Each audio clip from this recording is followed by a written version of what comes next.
You may have seen our next guest on TikTok or on Instagram. Isra Nasser is a psychotherapist and expert. And I love this because I don't know too much about it, but toxic productivity. Yeah, I'm not familiar with that at all. So let's dive right in. What is it?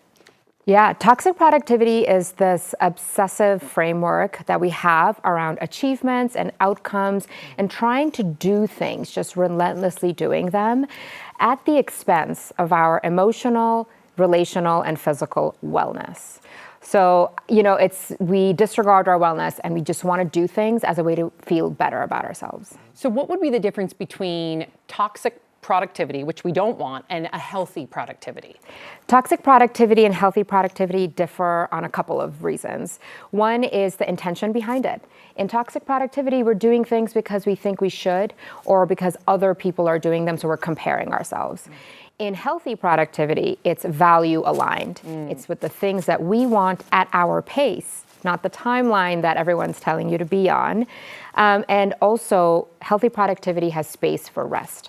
You can rest without feeling guilty, because in toxic productivity, you might have a lot of guilt around resting or taking breaks. Which brings anxiety too. Yes. Totally. And I think what you're saying is probably resonating with a lot of folks right now who are listening. So how do you know if you have toxic productivity? What are maybe the habits that you or would see in your life as like a pattern, and then what can you do about it? Yeah. A couple of the red flags for toxic productivity are you don't necessarily celebrate your wins. So amazing things happen for you and all you can focus is on the thing that didn't happen. So maybe the people around you or your teammates, your partner, they might be calling that out for you. So listen, oh, you don't celebrate your wins. That's a big one.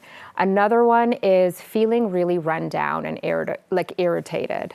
So you're not sleeping well, you're not eating well, but you're snapping at your teammates or your partner or your family or your kids. And that's a sign that you're taking on too much. And the final one is you're on autopilot. So you can't distinguish between your days anymore.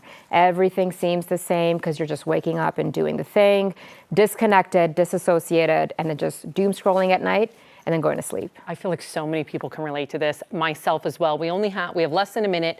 Talk really quickly because this is so powerful. You speak about inner critic versus inner coach. Yeah. So the inner critic is the voice that we always have in our head that's telling us that we're not enough, we should do more, and nothing is ever good enough.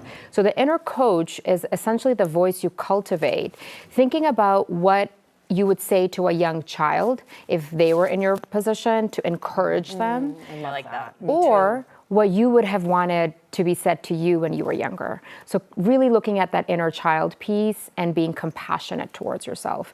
And it's a silly practice in the beginning, but you have to verbally say it. You have to say it out loud to yourself, give yourself some permission to let go, to sleep in, to say no, to set boundaries. And when you verbalize that, your mind starts to take it more seriously. I love that. Just that mindset, I can see, right? Being aware of it. Really powerful. This is powerful. And if you guys want to learn more, she does have a book. It is called Toxic Productivity. You can go get it. Isra Nasser, thank you so much. Really interesting. Yeah, thanks for having me. We'll be right back.